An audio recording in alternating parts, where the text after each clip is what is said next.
Audiobuku.com mempersembahkan Kang Syaihu, Hal-hal kecil namun berkesan, karya Bung Adi Siregar, dibacakan oleh Teguh Iman Perdana. Selamat mendengarkan.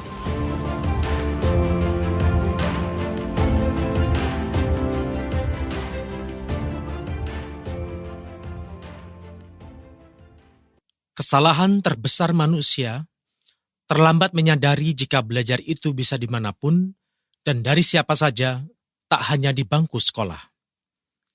Kutipan Bung Adi Siregar. Sambutan. Saya menerima naskah ini sudah dalam keadaan jadi. Tidak ada pembicaraan sebelumnya terkait rencana penulisan buku ini. Diam-diam, penulis buku ini, Bung Adi Siregar, melakukan investigasi dan wawancara kecil-kecilan. Dan wawancara itu dilakukan secara informal kepada staf saya. Informasi yang diperoleh pun natural. Mereka menyampaikan apa yang mereka lihat dan rasakan. Hingga buku ini jadi, para staf saya tidak tahu soal penulisan buku ini. Awalnya saya agak keberatan dengan penulisan buku ini. Karena saya merasa masih belum pantas untuk dikisahkan.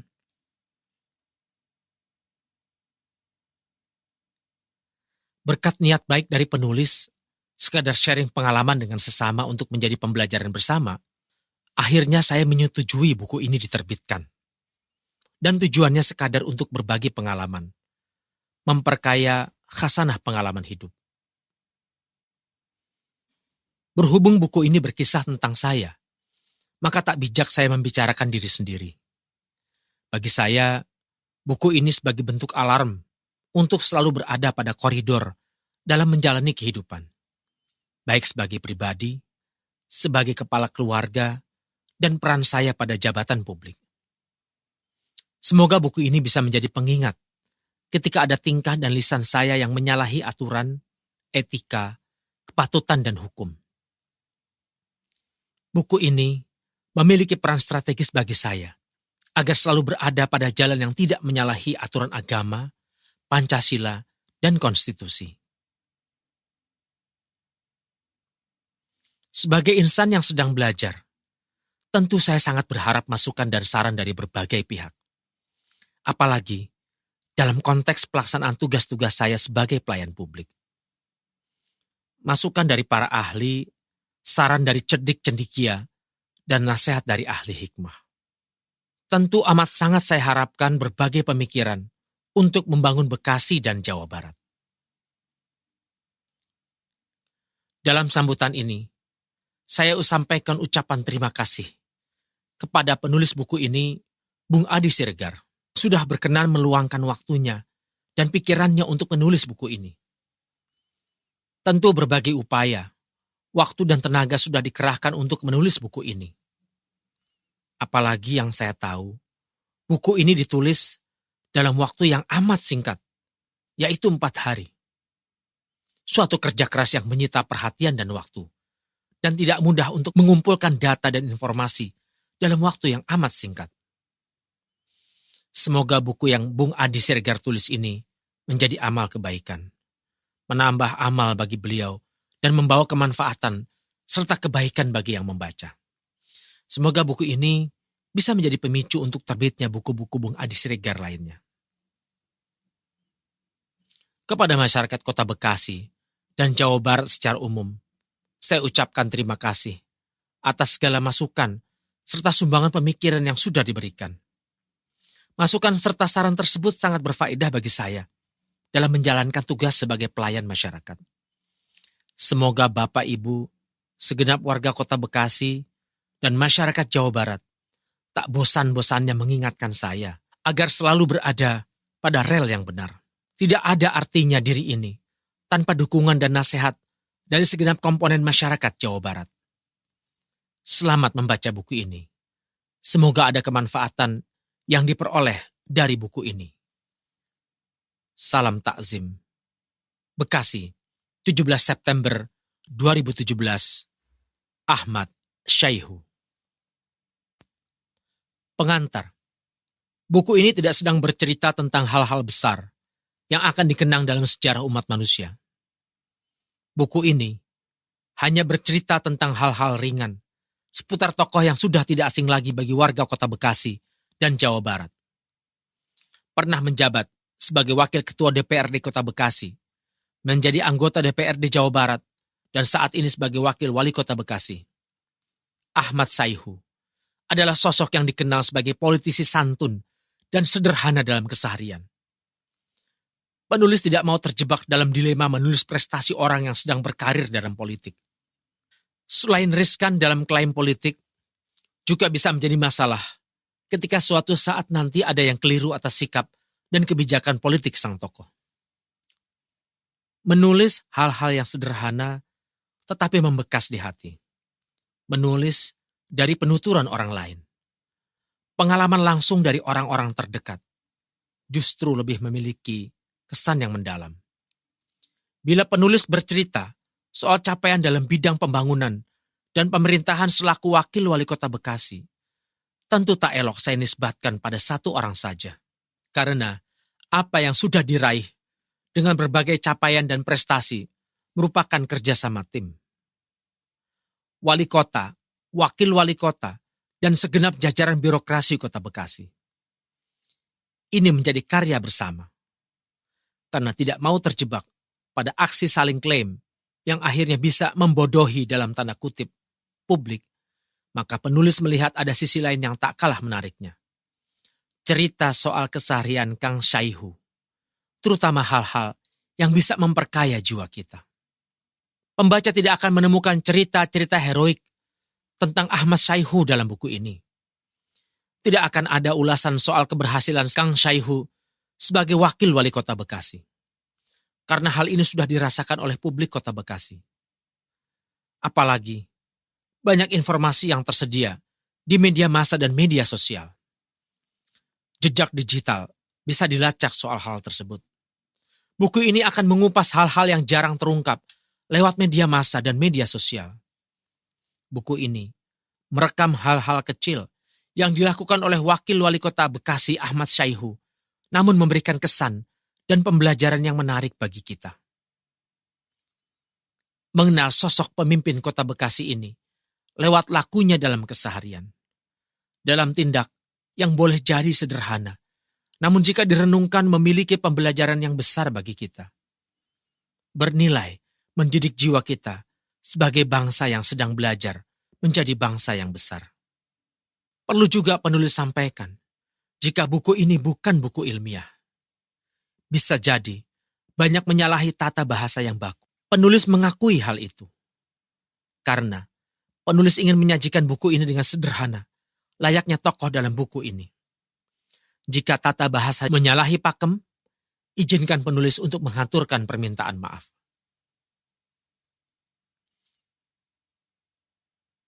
Buku ini ditulis dalam 4 hari. Pengambilan data dan informasi melalui bincang-bincang ringan. Tidak dilakukan melalui wawancara khusus dan formal. Karena penulis ingin mendapat informasi secara natural. Tidak ditambah-tambahi atau dikurang-kurangi. Narasumber dalam buku ini tidak merasa sedang diwawancarai. Sehingga tidak ada suasana kaku antara penulis dengan narasumber dalam buku ini.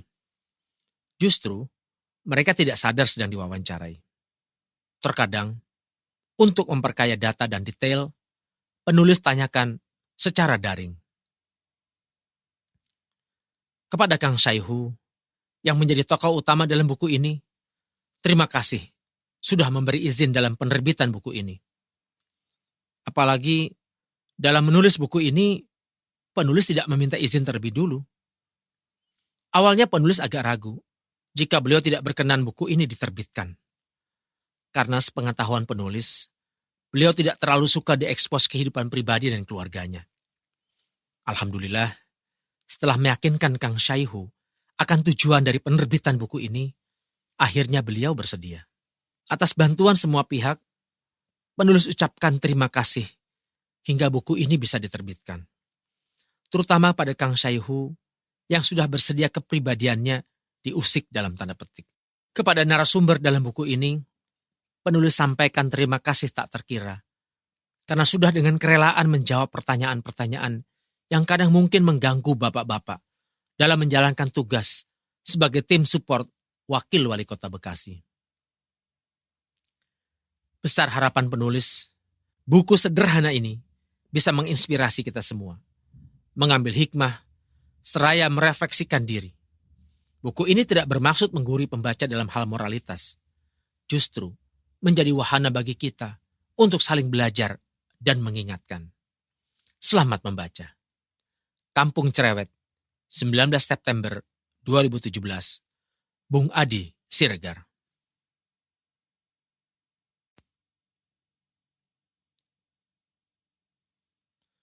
Mengalir saja.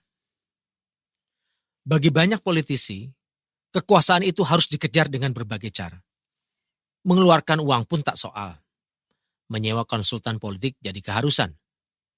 Sikut sana, sikut sini, kudu dilakukan. Menginjak kawan atau lawan pun jadilah, asal keinginan hati tercapai.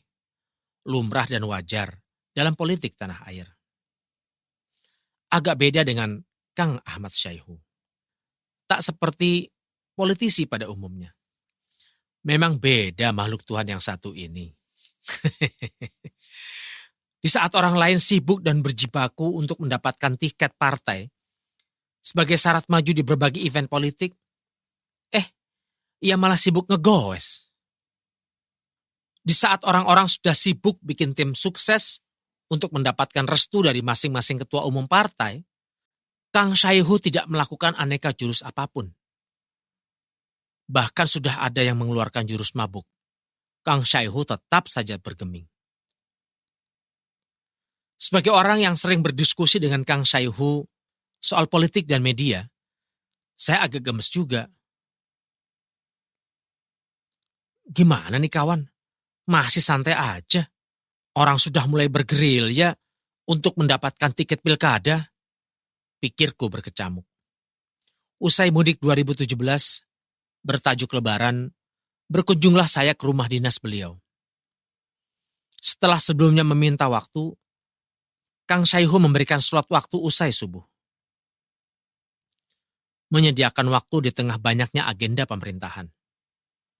Usai sholat subuh, saya pun meluncur ke rumah dinas beliau di daerah Jaka Sampurna, Kecamatan Bekasi Barat. Sampai di sana, ternyata beliau sudah berpesan pada staf yang bertugas hari itu jika saya akan datang. Tak lama menunggu, Kang Syaihu pun keluar dari ruang keluarga, masih sarungan. Kelihatannya baru selesai tilawah. Bicara basa-basi soal pengalaman mudik, saya pun menyampaikan rasa gundah gulana yang berkecamuk dalam beberapa hari ini. Sebagai prolog, saya sampaikan kondisi perkembangan politik aktual. Masing-masing tokoh politik dan pengusaha sudah mulai bergerilya untuk ambil peran dalam pilkada yang akan digelar 2018 mendatang.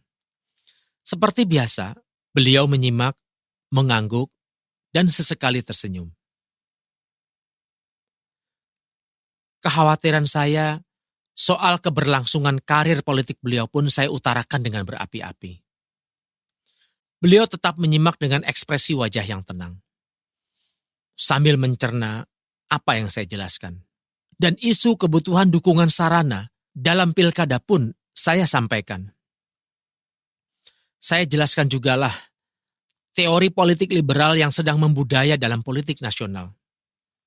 Akhirnya, politik kekeluargaan yang berasaskan Pancasila hilang di tengah badai politik liberal yang kian permisif. Menegaskan uang menjadi determinan dalam kontestasi politik.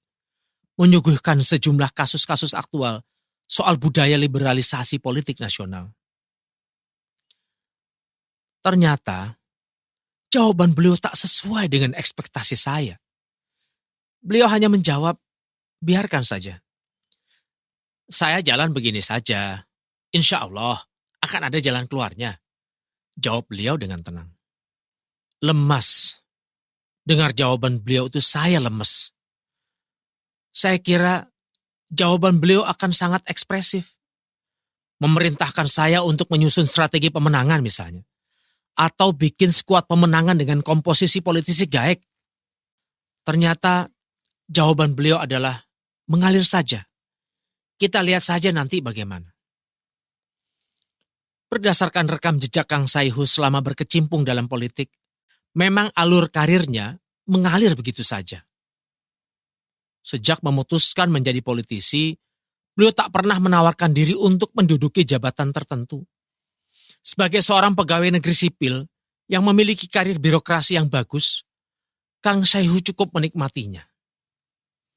Jalan hidupnya berubah setelah Partai Keadilan Sejahtera atau PKS memintanya untuk menjadi calon anggota legislatif Kota Bekasi. Sekali lagi, ini permintaan. Bukan beliau yang mengajukan diri sebagai caleg. Pada Pilkada 2008 pun demikian.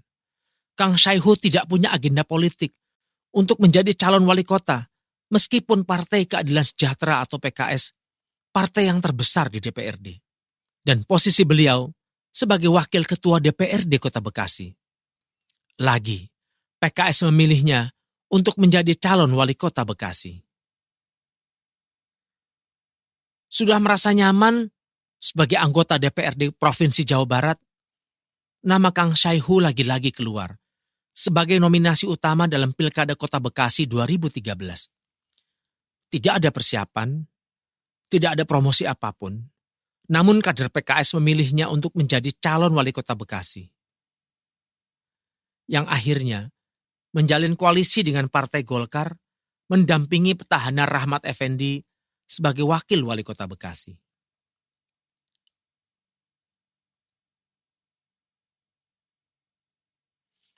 Saat terpilih menjadi ketua PKS Jawa Barat, banyak politisi di kota Bekasi terkejut.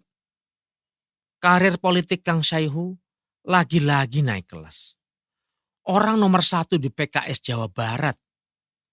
Tidak ada upaya politik apapun untuk meraih dukungan menjadi ketua PKS Jawa Barat. Murni mengalir bagaikan air di pegunungan. Karir politiknya, bak air yang selalu ketemu celah untuk mengalir tanpa dorongan apapun. Mengalir, dan mengalir hingga ditetapkan sebagai bakal wakil gubernur Jawa Barat dari PKS. Mengalir itu saja. Secara ilmu politik, hal ini disebut sebagai budaya atau perilaku politik. Atau boleh juga faith. Barangkali dalam berpolitik, beliau lebih mengedepankan faktor kekuatan transenden dalam mengakhiri sebuah drama politik. Mungkin ilmuwan politik bisa menjelaskan hal ini. Kalau ada ilmuwan politik, boleh itu dibantu. Anak kos. Setelah dilantik sebagai wakil wali kota Bekasi, mendampingi Rahmat Effendi pada 10 Maret 2013, Kang Saihu belum menempati rumah dinas. Saat itu memang belum tersedia rumah dinas wakil wali kota Bekasi. Bagian umum Sekretariat Daerah Kota Bekasi sedang mencari rumah dinas untuk wakil wali kota Bekasi. Sempat wartawan iseng menanyakan hal itu. Dan Kang Saihu selalu menjawab enteng. Kita tunggu saja. Ada juga wartawan yang bertanya, kriteria rumah dinas wakil wali kota seperti apa yang Kang Saihu inginkan? Kang Saihu pun menjawab seraya bercanda. Yang penting atapnya nggak bocor. Sembari memberikan jawaban yang lebih serius. Jika bisa, rumah dinasnya dekat dengan masjid. Upaya permintaan rumah dinas dekat masjid akhirnya terwujud. Rumah dinas wakil wali kota Bekasi berjarak 100 meter dari masjid. Ada bonusnya lagi. Di depan masjid ada rumah panti asuhan. Tentu saja sebuah kebahagiaan. Bisa ibadah bersama dengan anak-anak dari panti asuhan. Setiap waktu sholat, bisa saling menyapa dengan anak-anak yang tinggal di panti asuhan tersebut. Untuk permintaan itu, atap rumah jangan bocor, saya harus menanyakan ke Pak Ali, staf kerumah tanggaan, rumah dinas wakil wali kota Bekasi. Hampir 10 bulan setelah dilantik, menjadi wakil wali kota Bekasi periode 2013-2018 yang tertuang dalam Surat Keputusan Menteri Dalam Negeri atau SK Mendagri nomor 131.32/376 tahun 2013 yang ditandatangani oleh Mendagri Gamawan Fauzi, baru Kang Syaihu mendapatkan rumah dinas.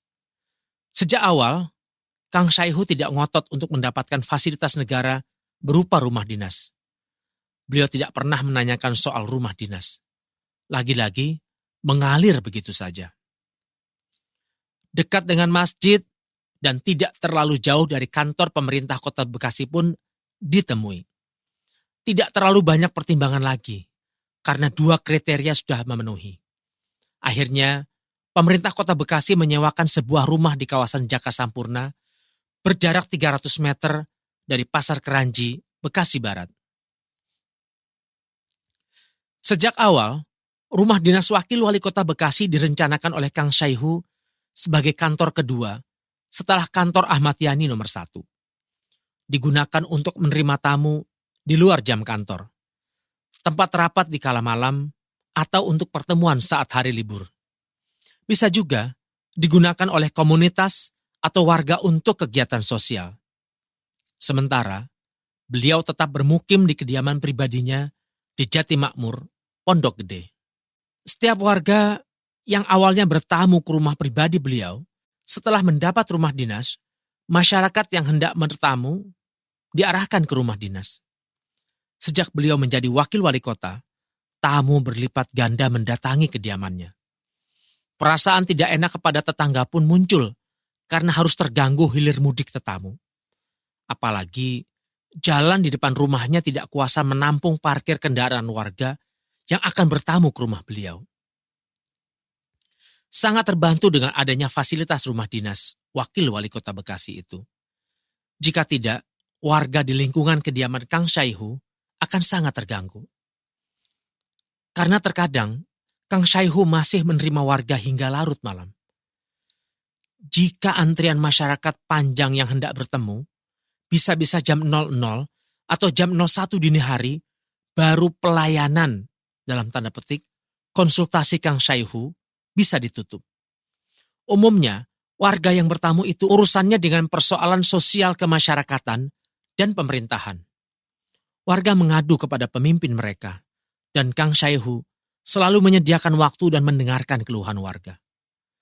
Jikalau antrian sudah terlalu panjang hari itu, biasanya beliau minta datang sesudah subuh, sebelum berangkat ke kantor. Rumah dinas benar-benar dijadikan kantor kedua. Yang menempati rumah dinas wakil wali kota Bekasi adalah staf kerumah tanggaan, petugas Satuan Polisi Pamung Praja atau Satpol PP, dan staf beliau yang masih jomblo. Enak bener ya, jadi jomblo, bisa menempati rumah dinas wakil wali kota. Ini namanya jomblo pembawa nikmat. Setiap pagi, beliau datang ke rumah dinas. Sesudah itu beliau berganti kostum dinas, dilanjutkan aktivitas terjadwal hari itu. Dari kediaman pribadi, Kang Syaihu mengendarai motor sendirian. Motor itu pun motor bebek butut yang tidak lagi diproduksi. Di kemudian hari, motor itu dikasih ke anak Bekasi, pegiat fotografi. Usai kegiatan dan jadwal menerima tamu, Kang Syaihu balik ke rumahnya lagi di Pondok Gede. Lagi-lagi dengan mengendarai motor bebek berkopling itu. Pagi buta datang ke rumah dinas, larut malam meninggalkan rumah dinas. Setiap pagi, staf Satpol PP sudah standby di depan dekat pintu gerbang menanti 2 kali klakson.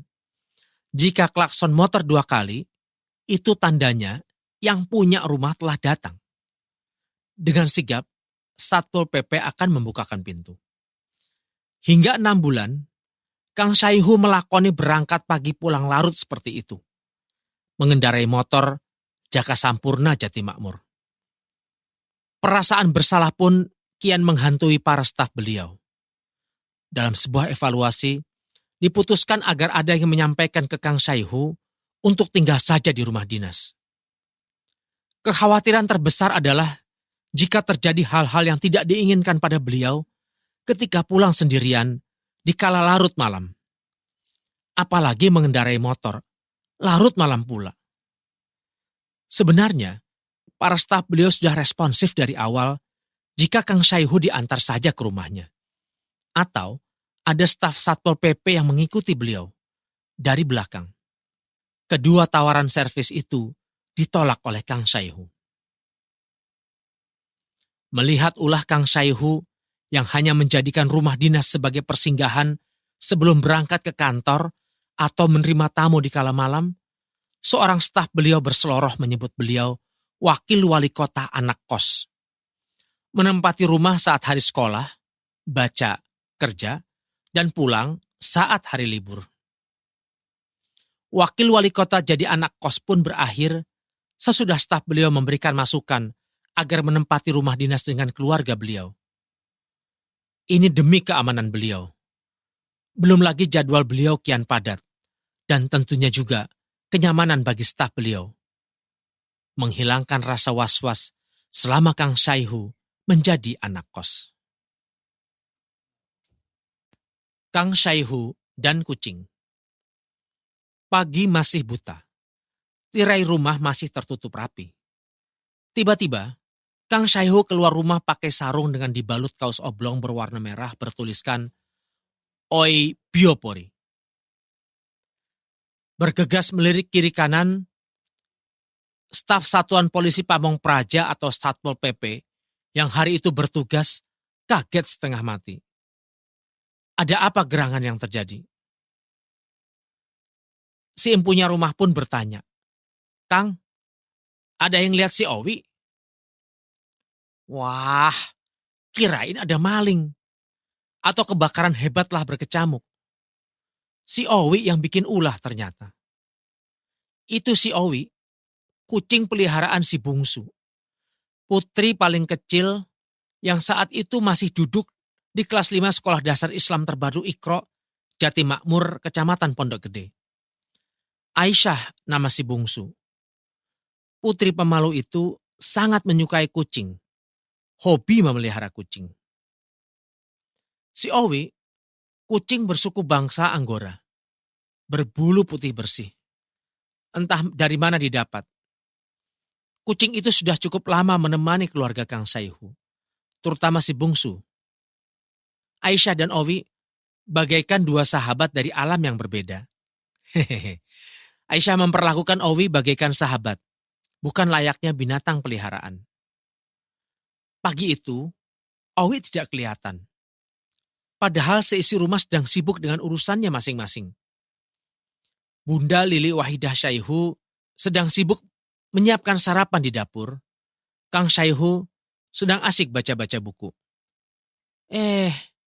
Tiba-tiba keheningan rumah berubah seketika ketika Aisyah tahu Owi tidak pulang semalaman.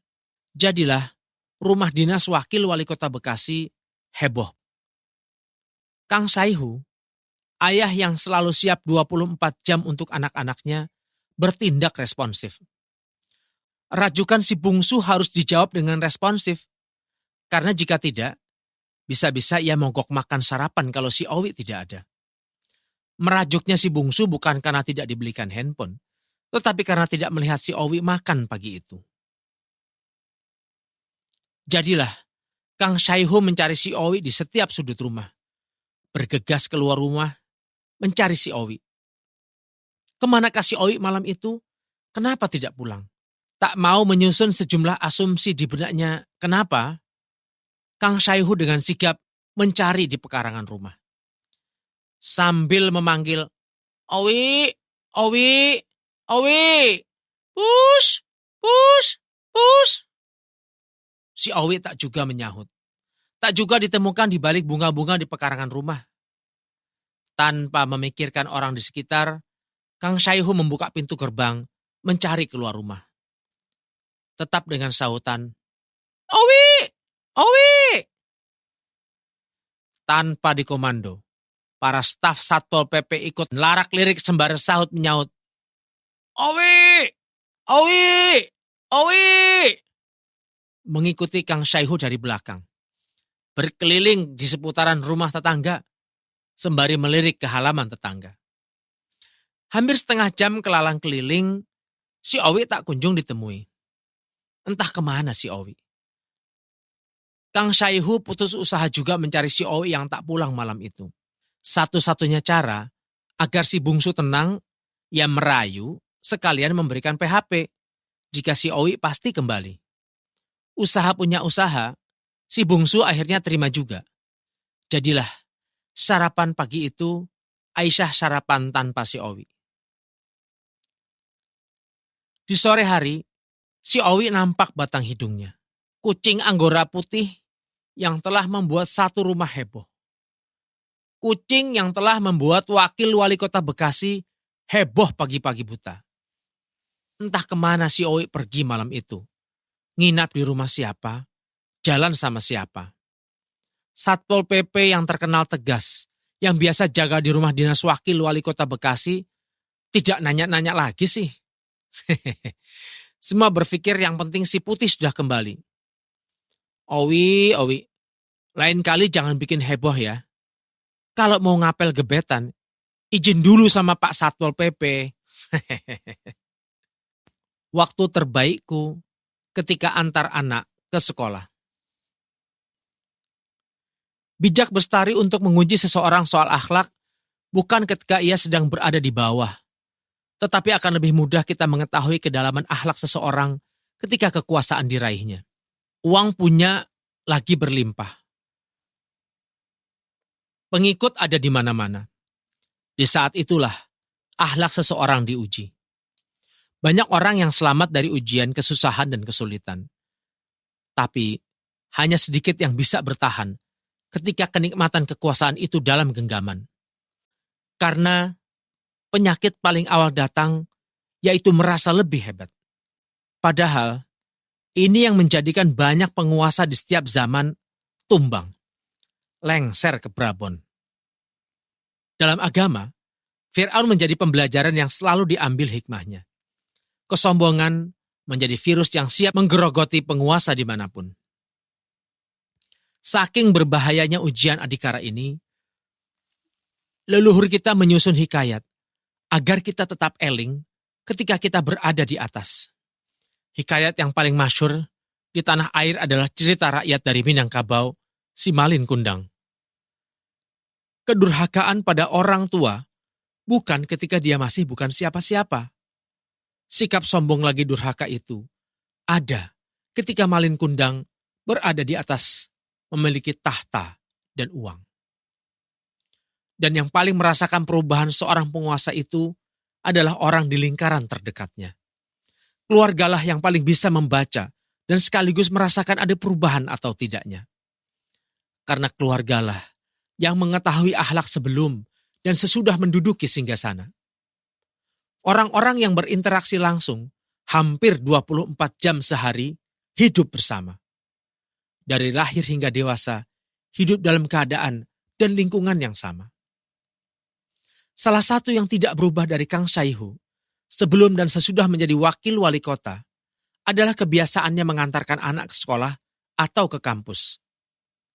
Kebiasaan yang sangat dinikmati oleh Kang Syaihu. Terkadang mengantarkan si bungsu ke sekolahnya di Sekolah Dasar Islam Terpadu Iqra, Pondok Gede, dengan menggunakan motor. Maklumlah, jalanan padat merayap. Menggunakan motor agar bisa menghindari macet. Jika agenda tidak terlalu mendesak pagi itu, Kang Syaihu menggunakan mobil. Atau ketika musim hujan tiba, sering menggunakan mobil. Untuk putrinya yang kuliah di Universitas Indonesia, jikalau tidak ada lagi agenda, biasanya beliau jemput sendirian ke Depok. Sering ajudan bingung, wakil wali kota kemana? Karena tiba-tiba minta kunci mobil. Pergi sendirian, pulang-pulang sudah bawa putri kesayangan.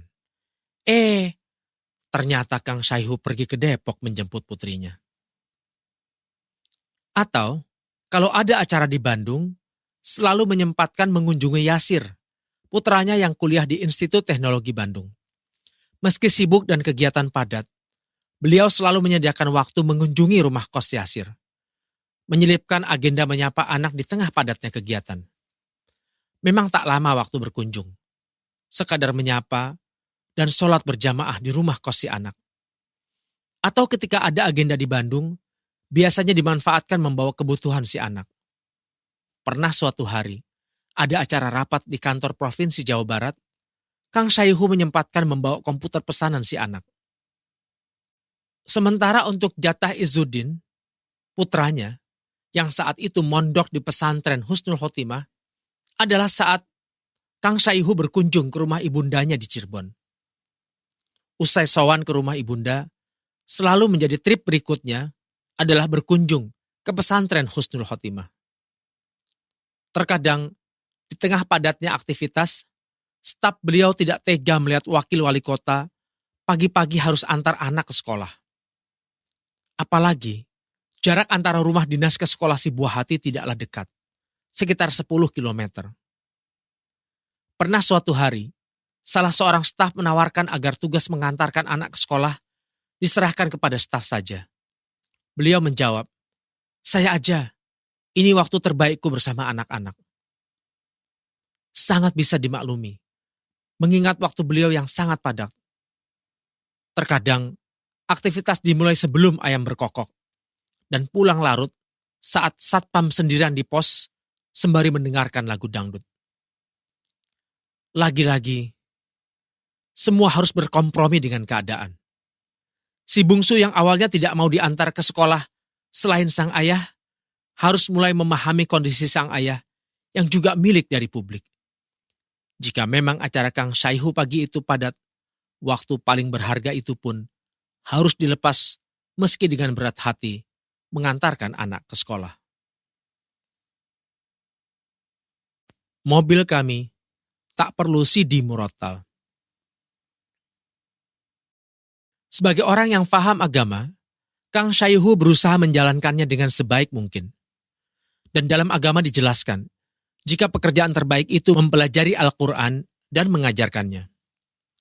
Dalam kitab sahihnya, Imam Al-Bukhari meriwayatkan sebuah hadis dari Hajjaj bin Manhal, dari Syu'bah, dari Alqamah bin Marsad, dari Sa'ad bin Ubaidah, dari Abu Abdurrahman As-Sulami, dari Utsman bin Affan, radhiyallahu anhu, bahwa Rasulullah Shallallahu Alaihi Wasallam bersabda, sebaik-baik kalian adalah orang yang belajar Al-Quran dan mengajarkannya. Dalam kitab Sahih Muslim disebutkan, dari Abdullah bin Mas'ud radhiyallahu anhu, ia berkata, Rasulullah Shallallahu Alaihi Wasallam bersabda kepadaku, bacakan Al-Quran kepadaku. Aku bertanya, wahai Rasulullah, aku harus membacakan Al-Quran kepada baginda, sedangkan kepada bagindalah Al-Quran diturunkan. Rasulullah Shallallahu Alaihi Wasallam bersabda, sesungguhnya aku senang bila mendengarkan dari orang selainku. Kemudian aku membaca surat An-Nisa. Ketika sampai pada ayat yang berbunyi, maka bagaimanakah halnya orang kafir nanti, jika kami mendatangkan seorang saksi atau rasul dari tiap-tiap umat, dan kami mendatangkan engkau Muhammad sebagai saksi di atas mereka itu, umatmu. Aku angkat kepalaku atau secara mendadak, ada seseorang berada di sampingku. Dan ketika aku angkat kepalaku, aku melihat beliau mencucurkan air mata. Imam Nawawi mengemukakan, ada beberapa hal yang dapat dipetik dari hadis ini. Di antaranya, sunnah hukumnya, mendengarkan bacaan Al-Quran, merenungi dan menangis ketika mendengarnya. Dan sunnah hukumnya, seseorang meminta kepada orang lain untuk membaca Al-Quran agar ia mendengarkannya. Dan cara ini lebih mantap untuk memahami dan mentadabburi Al-Quran dibandingkan dengan membaca sendiri. Kang Syaihu adalah sosok pemimpin yang dikenal dekat dengan Al-Quran. Mantan santri Buntet Cirebon ini tak pernah lepas dari aktivitas yang berhubungan dengan Al-Quran. Selagi duduk di bangku kuliah, ia sudah terbiasa mengajarkan Al-Quran. Hingga menjadi auditor di Badan Pengawasan Keuangan dan Pembangunan atau BPKP, Kang Syaihu membiasakan dirinya terlibat dalam berbagai amal mengajarkan Al-Quran. Tak hanya di wilayah Bekasi, hingga keluar daerah seperti Sumatera, menyiarkan Nur Al-Quran. Kini, sesudah menjadi wakil wali kota Bekasi, Kang Syaihu tetap menjaga kebiasaan bersama Al-Quran, mempelajari dan mengajarkan Al-Quran. Kebiasaan baik tersebut ternyata tidak mau dinikmati sendirian. Kebiasaan tak lepas dengan Al-Quran ini, beliau tularkan kepada staf di lingkungan kantor wakil wali kota Bekasi yang berjumlah 23 orang itu. Setiap hari Senin sore, usai jam kerja, beliau bersama staf mengaji bersama. Melancarkan yang kurang, memperbaiki yang belum baik bacaannya. Dengan sabar, beliau menuntun staf yang belum lancar membaca Al-Quran. Satu kebiasaan Kang Syaihu yang disenangi ajudan beliau adalah saat di dalam perjalanan.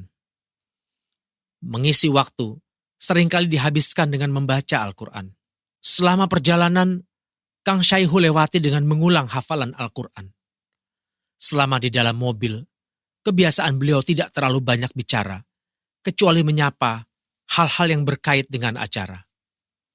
Usai mendapatkan informasi soal acara yang akan dihadiri, membaca Al-Quran yang sudah beliau hafal menjadi kebiasaan di dalam mobil. Bacaan Al-Quran yang merdu membuat hati staf merasa tentram.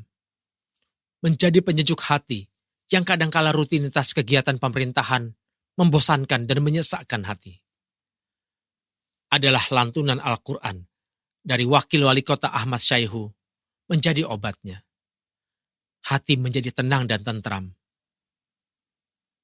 Yaitu orang-orang yang beriman dan hati mereka tentram dengan mengingat Allah.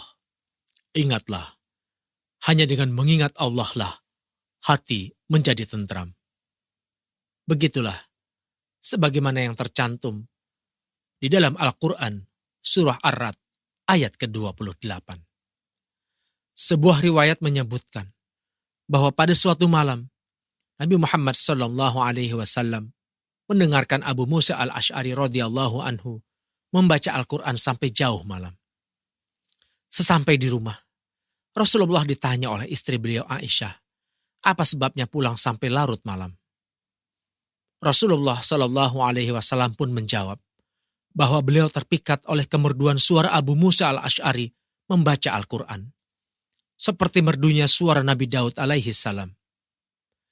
Di dalam riwayat, banyak sekali dikisahkan betapa pengaruh bacaan Al-Quran pada masa Rasulullah SAW terhadap hati orang-orang kafir yang setelah mendengarkan bacaan Al-Quran kemudian bersyahadat.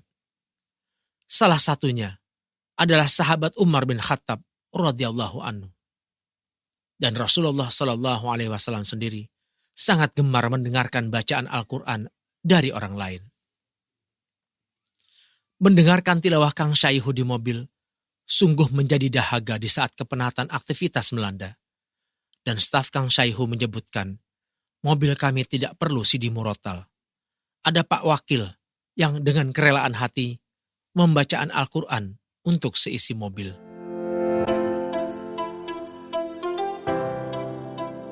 Dengarkan bagian selanjutnya hanya di channel Dengar Buku.